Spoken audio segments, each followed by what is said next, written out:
ನಮಸ್ತೆ ಎಲ್ರಿಗೂ. Hello my dear students.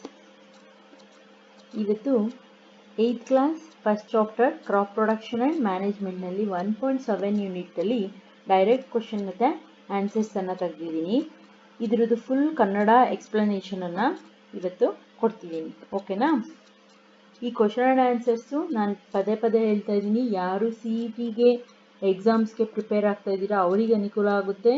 ಮತ್ತು ಸಡನ್ನಾಗಿ ಕನ್ನಡ ಮೀಡಿಯಮಲ್ಲಿ ಓದಿ ಬಂದು ಇಂಗ್ಲೀಷ್ ಮೀಡಿಯಮ್ಗೆ ಇರ್ತಿರಲ್ಲ ಅವ್ರಿಗೆ ಇದು ಸೈನ್ಸ್ ಎಸ್ಪೆಷಲಿ ಕಷ್ಟ, ಅವ್ರಿಗೆ ತುಂಬ ಅನುಕೂಲ ಆಗುತ್ತೆ. ಅವ್ರಿಗೋಸ್ಕರನೇ ಈ ಕನ್ನಡ ಎಕ್ಸ್ಪ್ಲನೇಷನ್ ವಿತ್ ಕ್ವಶನ್ಸನ್ನು ಟೆಕ್ಸ್ಟ್ ಬುಕ್ ಒಳಗಿಂದ ತೆಗೆದಿರೋದು ನಾನು. ಆದಷ್ಟು ಯಾರ್ಯಾರು ಎಕ್ಸಾಮ್ಸ್ಗೆ ಪ್ರಿಪೇರ್ ಆಗ್ತಿದ್ದೀರಾ, CET ಎಕ್ಸಾಮ್ಸು, TET ಎಕ್ಸಾಮ್ಸ್ಗೆ ಮತ್ತು BEd ಎಂಟ್ರೆನ್ಸ್ ಎಕ್ಸಾಮ್ಸ್, ಈ ಎಕ್ಸಾಮ್ಸ್ ಎಂಟ್ರೆನ್ಸ್ ಎಕ್ಸಾಮ್ಸ್ಗಳಿಗೆ ಆಬ್ಜೆಕ್ಟಿವ್ ಟೈಪ್ ಕ್ವಶನ್ಸ್ ಮಾದರಿ ನೆಕ್ಸ್ಟ್ ಮಾಡ್ತೀನಿ ನಾನು. ಇವಾಗ ಈ ರೀತಿ ಟೆಕ್ಸ್ಟ್ ಬುಕ್ ಒಳಗಿಂದ ಕ್ವಶನ್ಸ್ ತೆಗಿತಾ ಇದ್ದೀನಿ. ಇದನ್ನು ನೀವು ರೆಫರ್ ಮಾಡಿದ್ರೆ ನೆಕ್ಸ್ಟ್ ಆಬ್ಜೆಕ್ಟಿವ್ ಟೈಪ್ ಕ್ವಶನ್ಸ್ ಮಾಡಿದಾಗ ನಿಮಗೆ ತುಂಬ ಬೇಗ ಅರ್ಥ ಆಗುತ್ತೆ, ಇದನ್ನು ಅರ್ಥ ಮಾಡಿಕೊಂಡ್ರೆ. ಓಕೆನಾ? ಇವಾಗ ಕ್ಲಾಸ್ ಸ್ಟಾರ್ಟ್ ಮಾಡೋಣ. 1.7 ಪ್ರೊಟೆಕ್ಷನ್ ಫ್ರಮ್ ವೀಡ್ಸ್, ಹಾಗಂದರೆ ಕನ್ನಡದಲ್ಲಿ ಏನಂತ ಕರಿತೀವಿ, ಕಳೆಗಳಿಂದ ರಕ್ಷಣೆ. ಯಾವುದನ್ನು ರಕ್ಷಣೆ ಮಾಡಬೇಕು? Protection from weeds to crops, ಅಂದರೆ ಕಳೆಗಳಿಂದ ಬೆಳೆಯನ್ನು ರಕ್ಷಣೆ ಮಾಡೋದು. What is weeds? ಕಳೆಗಳು ಅಂದರೇನು ಅಥವಾ ಕಳೆ ಎಂದರೇನು? ವೀಡ್ಸ್ ಅಂದರೆ ಕಳೆ. ಆನ್ಸರ್ ಬಂದು, in a field many other undesirable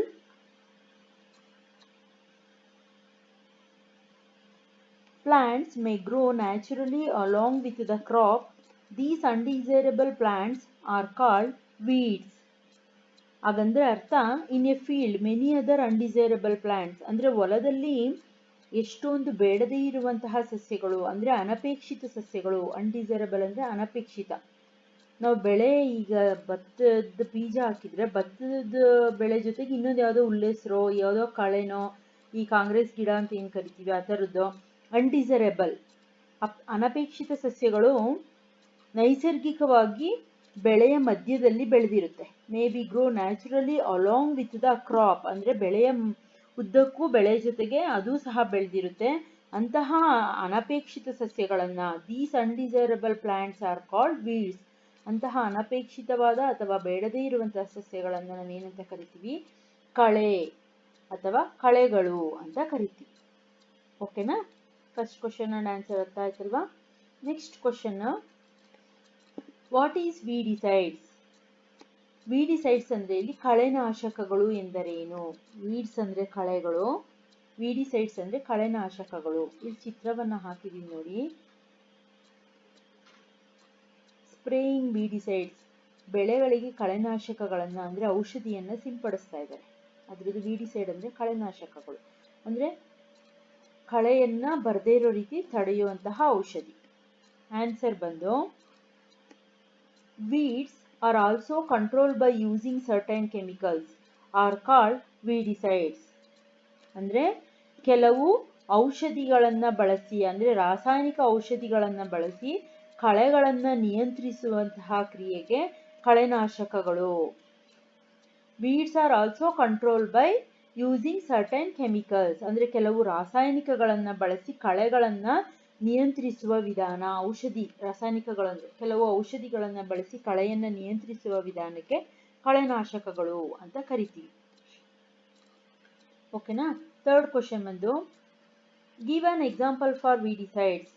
ಕಳೆನಾಶಕಗಳಿಗೆ ಉದಾಹರಣೆ ಕೊಡಿ ಅಂತ. ಯಾವುದು ಕಳೆನಾಶಕಕ್ಕೆ ಉದಾಹರಣೆ? 2,4-D is the example for weedicide. It kills the weeds in the field. ಹಾಗಂದ್ರೆ ಅರ್ಥ, ಇಲ್ಲಿ 2,4-D ಅನ್ನೋದು ಕಳೆನಾಶಕದ ಹೆಸರು. ಇದೊಂದು ಕೆಮಿಕಲ್, ರಾಸಾಯನಿಕ ವಸ್ತು, ಔಷಧಿ.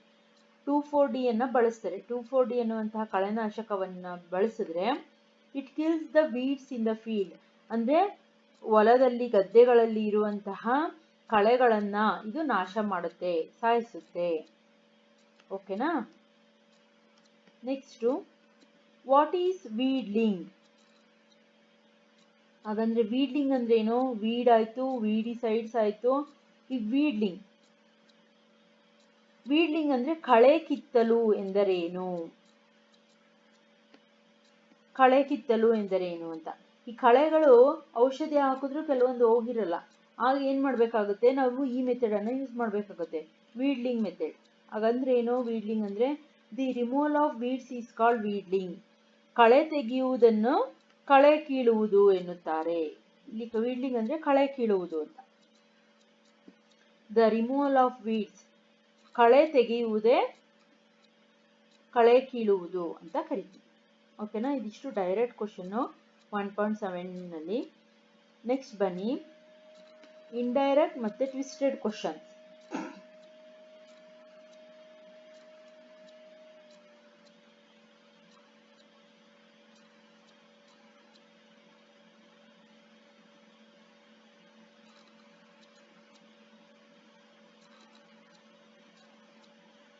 ಇಂಡೈರೆಕ್ಟ್ ಮತ್ತೆ twisted question and answer. First question ಬಂದು write the best time for the removal of weeds in crop.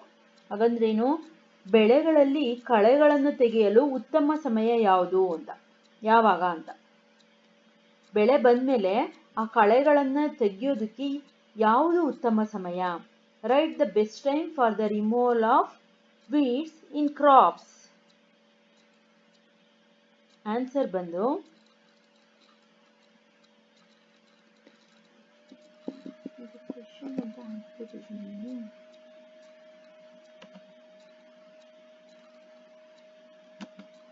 ಫಸ್ಟ್ನೇದಕ್ಕೆ answer, the best time for removal of weeds is before they produce flowers and seeds.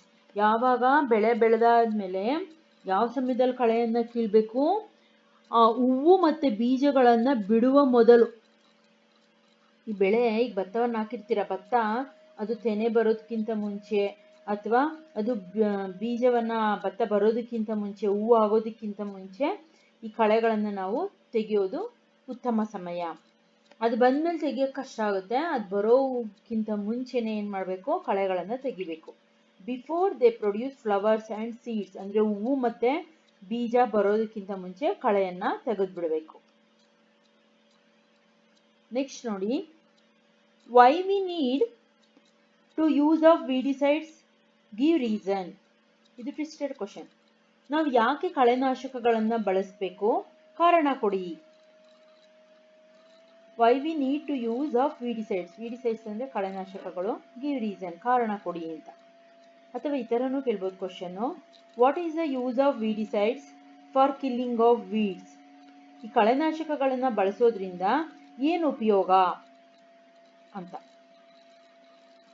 They do not damage the crops. ಏನಕ್ಕೆ? ಈ ವೀಡಿಸೈಡ್ಸ್ ಕಳೆನಾಶಕ ಬಳಸೋದ್ರಿಂದ ಇದು ಬೆಳೆಗಳಿಗೆ ಹಾನಿ ಮಾಡೋದನ್ನ ತಪ್ಪಿಸುತ್ತೆ, ಅಥವಾ ಬೆಳೆಗಳಿಗೆ ಹಾನಿಯನ್ನ ಮಾಡೋದಿಲ್ಲ. Second one, the weedicides are dilute with water.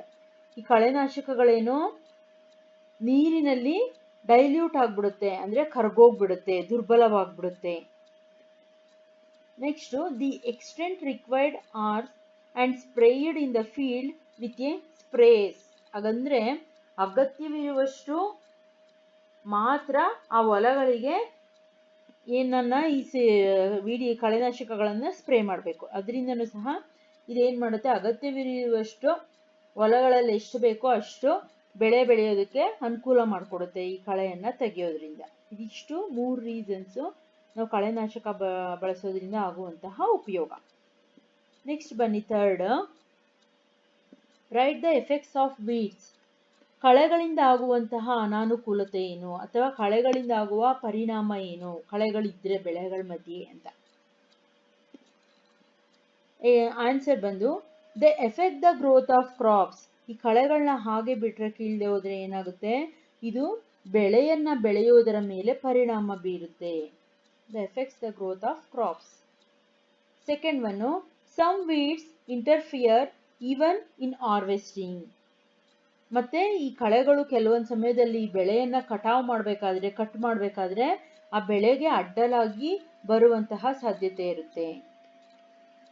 ಮೂರನೇದು, it may be poisonous for animals and human beings. ಕೆಲವೊಂದು ಸಮಯ ಇದು ಕಳೆಗಳು ವಿಷಕಾರಿಯಾಗೂ ಸಹ ಇರುವಂತಹ ಕಳೆಗಳಿರ್ತವೆ. ಇದು ಪ್ರಾಣಿಗಳಿಗೆ ಮತ್ತೆ ಮನುಷ್ಯನಿಗೆ ತೊಂದರೆಯನ್ನ ಉಂಟು ಮಾಡುವಂತ ಸಾಧ್ಯತೆ ಇರುತ್ತೆ. ವಿಷವಾಗಬಹುದು, ವಿಷ ಆಗುವಂತಹ ಸಂದರ್ಭ ಇರುತ್ತೆ ಈ ಕಳೆಗಳು. It may be poisonous. It effects in animals and human beings. ಇದಿಷ್ಟು 3 ಕಳೆಗಳಿದ್ರೆ ಆಗುವಂತಹ ಅನಾನುಕೂಲ. Next 4th question. What is the effect of applying weedicides in plants? ಹಾಗಂದ್ರೆ ಅರ್ಥ, ಕಳೆನಾಶಕಗಳನ್ನ ಬಳಸೋದ್ರಿಂದ ಸಸ್ಯಗಳಿಗೆ ಯಾವ ರೀತಿ ಅನಾನುಕೂಲತೆ ಆಗುತ್ತೆ, ಅಥವಾ write the cause of spraying weedicides to crop. ಈ ಥರನೂ ಕೇಳ್ಬೋದು. ಈ ಬೆಳೆಗಳಿಗೆ ಕಳೆನಾಶಕ ಬಳಸೋದ್ರಿಂದ ಆಗುವಂತಹ ಪರಿಣಾಮ ಯಾವ ರೀತಿ ಪರಿಣಾಮ ಬೀರುತ್ತೆ ಬೆಳೆಗಳಿಗೆ ಕಳೆನಾಶಕವನ್ನ ಬಳಸೋದ್ರಿಂದ. It effects the health of farmers. ಈ ಬೆಳೆಗಳಿಗೆ ಕಳೆನಾಶಕ ಬಳಸೋದ್ರಿಂದ ರೈತನಿಗೆ ಆರೋಗ್ಯದ ಸಮಸ್ಯೆ ಉಂಟಾಗುವಂತಹ ಚಾನ್ಸಸ್ ಇರುತ್ತೆ. ಓಕೆನಾ? ಎರಡನೇದು, it affects the plants of crops too. ಬೆಳೆಗಳಿಗೂ ಸಹ ಪರಿಣಾಮ ಬೀರುವಂತಹ ಸಂದರ್ಭ ಬರ್ಬೋದು.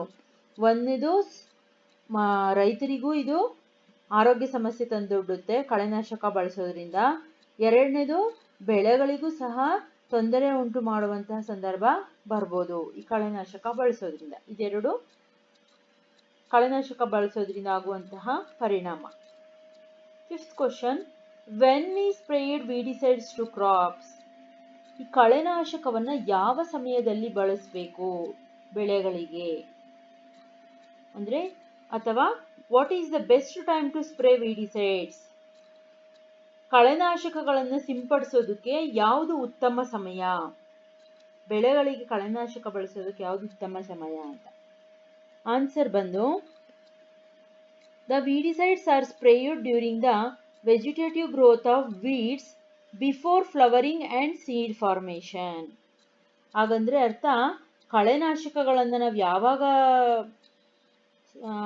ಹಾಕ್ಬೇಕಂದ್ರೆ, ಬೀಜ ಬಿಡುವ ಮೊದಲು ಮತ್ತೆ ಹೂ ಬಿಡುವ ಮೊದಲು ಕಳೆಗಳ ಸಸ್ಯಗಳ ಬೆಳವಣಿಗೆ ಸಮಯದಲ್ಲಿ ಸಿಂಪಡಿಸಬೇಕು.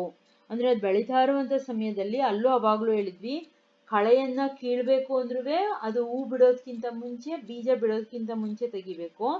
ಕಳೆನಾಶಕಗಳನ್ನ ಸಿಂಪಡಿಸ್ಬೇಕು ಅಂದ್ರೂ ಅದು ಹೂ ಬಿಡೋದಕ್ಕಿಂತ ಮುಂಚೆ ಮತ್ತೆ ಬೀಜ ರಚನೆ ಆಗೋದಕ್ಕಿಂತ ಮುಂಚೆ ಈ ಕಳೆನಾಶಕವನ್ನ ಬಳಸಬೇಕು. Vegetative growth of weeds before flowering and seed formation, ಅದು ಉತ್ತಮ ಸಮಯ. 6th question.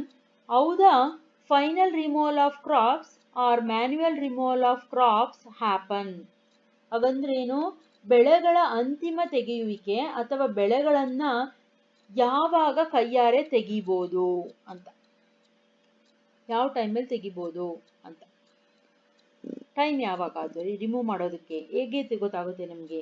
ಆನ್ಸರ್ ಬಂದು, the manual removal includes physical removal of weeds by uprooting or cutting them close to the ground from time to time. ಹಾಗಂದ್ರೆ ಅರ್ಥ, ಬೆಳೆಗಳನ್ನ ನಾವು ಕೈಯಿಂದ ಅಥವಾ ತೆಗೆಯೋದಕ್ಕಿಂತ ಮುಂಚೆ ಬೇರುಗಳ ಸಹಿತ ಕಳೆಗಳನ್ನ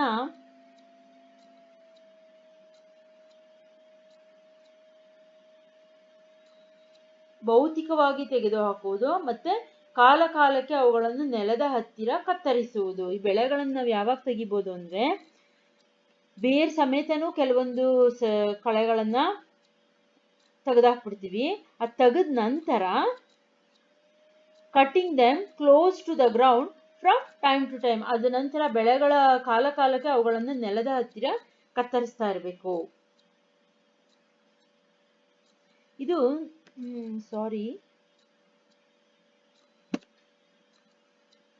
ಕ್ರಾಪ್ಸ್ ಅಲ್ಲ, ಇದು ಬೀಡ್ಸ್ ಅಂತ ಆಗ್ಬೇಕು.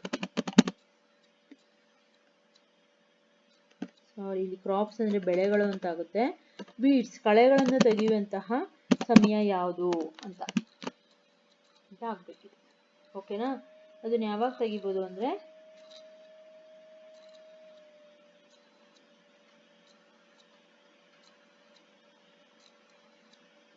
ಕಳೆಗಳು ಅದು ಕೆಲವೊಂದು ಸಲ ಬೇರ್ ಸಮೇತನೂ ಕಿತ್ತು ಹಾಕಬೇಕಾಗುತ್ತೆ, ಇಲ್ಲಾಂದರೆ ಅವಾಗವಾಗ ಅದ್ರ ಹತ್ರ ಬೇರಿನ ಹತ್ತಿರ ಹೋಗಿ ಕಟ್ ಮಾಡಬೇಕಾಗುತ್ತೆ.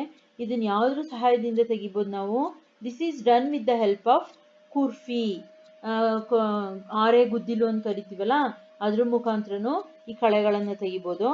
ಅಥವಾ a seed drill is also need to approve the weeds, ಅಂದರೆ ಕಳೆಗಳನ್ನು ಕಿತ್ತಾಕೋದಕ್ಕೆ ಈ ಸೀಡ್ ಡ್ರಿಲ್ ಅಂತ ಒಂದು ಮಿಷಿನ್ ಇದೆ ನೋಡಿ, ಇಲ್ಲಿ ಸೀಡ್ ಡ್ರಿಲ್ ಅಂತ ಮಿಷಿನ್ ಇದೆ, ಹಾಕಿದ್ದೀನಿ ನಾನು.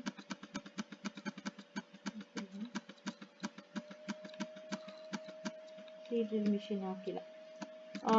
ಸೀಡ್ ಡ್ರಿಲ್ ಪಿಕ್ಚರು ನಾನು ನೆಕ್ಸ್ಟ್ 1.8 ತೋರಿಸ್ತೀನಿ. ಆ ಸೀಡ್ ಡ್ರಿಲ್ ಮಿಷಿನ್ ಮುಖಾಂತರನೂ ಸಹ ನಾವು ಈ ಕಳೆಗಳನ್ನು ತೆಗೆದಾಕ್ಬೋದು. ಓಕೆನಾ? ಇದಿಷ್ಟು 1.7 ಡೈರೆಕ್ಟ್ ಮತ್ತು ಇಂಡೈರೆಕ್ಟ್ ಕ್ವಶನ್ ಆನ್ಸರ್ಸ್ ಮಾಡಿರೋದು. ಆದಷ್ಟು ಈ ಕ್ವಶನ್ ಆ್ಯಂಡ್ ಆನ್ಸರ್ಸನ್ನು ನಿಮ್ಮ ಫ್ರೆಂಡ್ಸ್ಗೆ ಮತ್ತು ಯಾರು CETಗೆ ಪ್ರಿಪೇರ್ ಆಗ್ತಿರ್ತಾರೆ ಅವ್ರಿಗೆ ಈ ನನ್ನ ಚಾನಲನ್ನು ರೆಫರ್ ಮಾಡಿ. ಎಲ್ಲರಿಗೂ ತುಂಬ ಅನುಕೂಲ ಆಗುತ್ತೆ. ಯಾರು ಎಕ್ಸಾಮ್ಸ್ಗೆ ಪ್ರಿಪೇರ್ ಆಗ್ತಿರ್ತಾರೆ ಮತ್ತು ಕನ್ನಡ ಮೀಡಿಯಮ್ ಸ್ಟೂಡೆಂಟ್ಸ್ಗಳಿಗೆ ಅವ್ರಿಗೆ ಈ ವಿಡಿಯೋವನ್ನು ಅವ್ರಿಗೆ ರೆಫರ್ ಮಾಡಿ. ಮತ್ತು ನೀವು ಕ್ಲಾರಿಫೈ ಆಗಿ 2 ಸಲ ನಾನು ಹೇಳಿರೋದನ್ನು ಕನ್ನಡದಲ್ಲಿ ಅರ್ಥ ಮಾಡ್ಕೊಳ್ಳಿ.